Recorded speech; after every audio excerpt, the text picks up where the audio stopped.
How much should you charge for your rental property? How much are you going to charge those people that are living in your house? As the new landlord, what we do is we went out, we got a loan, we started working on a property, either back rooms, whatever kind of property that you're working on, that you want to lease it out, rent it out to people.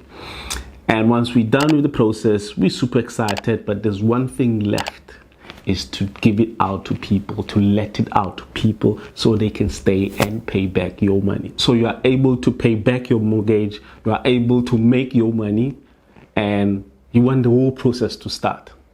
When there's no tenants, it makes it difficult for us to continue in the business, to continue staying in the business, because money is the oxygen of any business. No money, you're actually out of business. And when we do not have tenant after completing your project, it's very stressful. It can be very stressful.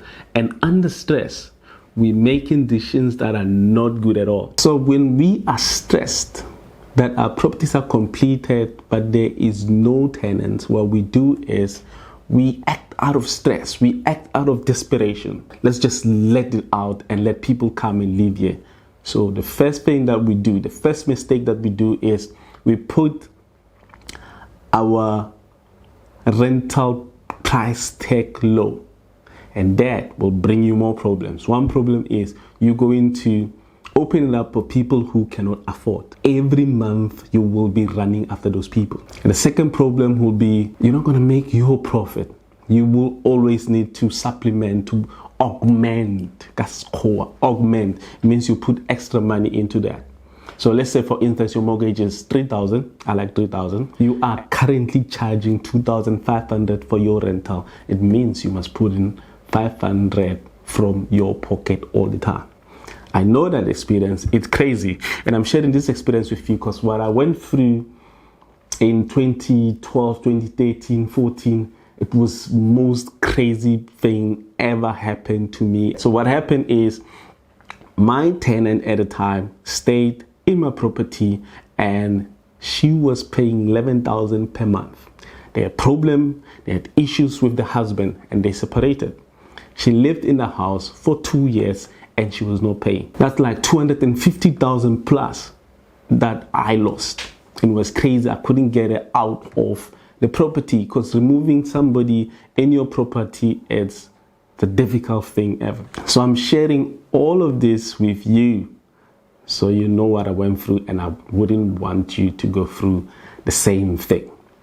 The other mistake that we do is we put all the sweat, all the money, all the investment for this long. Therefore, our properties are the best.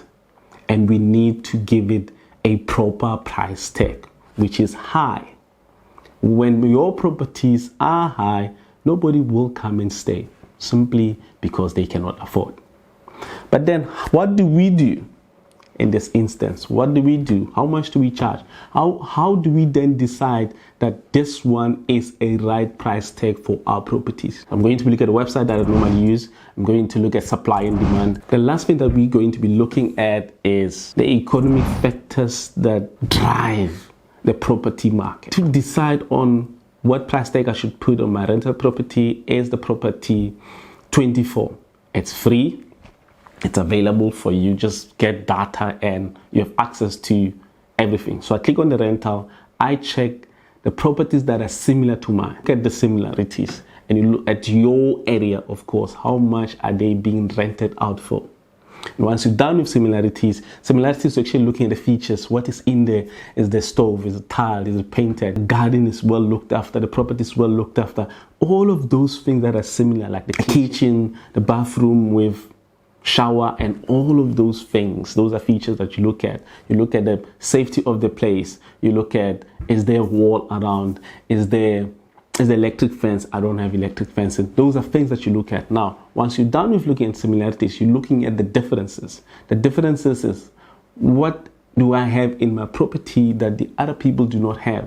When you're looking at that, will give you an advantage over those people. If they are charging 2,500 for their bachelor pads, or for their 2-bedroom, whatever they're charging for, you can then say, I'm charging 3,000 because you have different features. That's your advantage. Supply and demand. Supply and demand is a fascinating thing ever in business. So in 2015, 2016, I moved to Rustenburg to join my wife because we got married. And she was living in a single room with nothing, just space. I think it was 5 by 5, and we were paying 800.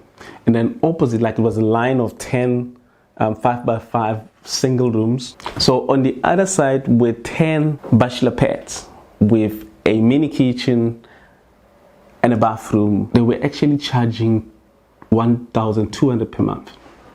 So my wife decided, or we decided, we want to move over to the next side. Next side, there was a lot of people wanting to move in, and there was this waiting list. So we filled up our name, and we waited for about 5 to 7 months to get in. Once we got in, the price tag moved from 1,200 to 1,800. That's supply and demand. Why? Because there's quite a lot of people who want to be in those bachelor pads.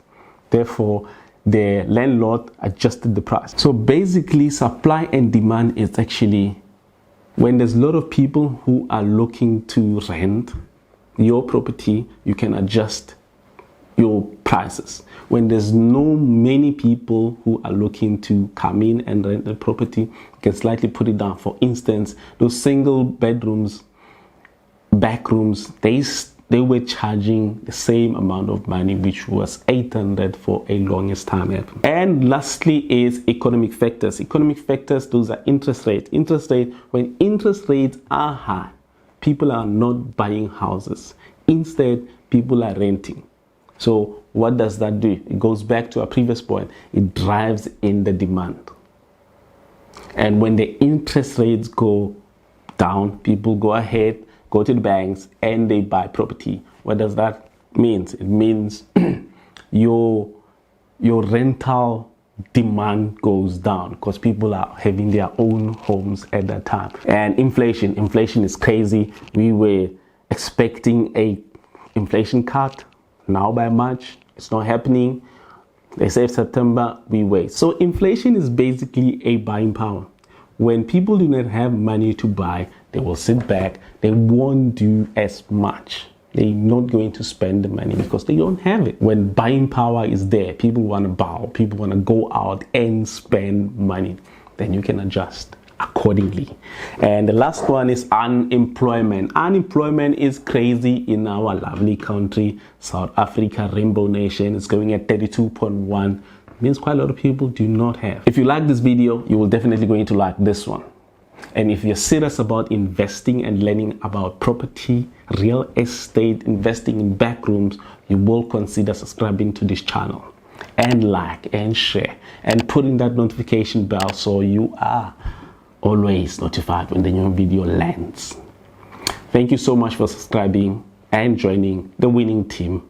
We will see you on the next one. For now, goodbye.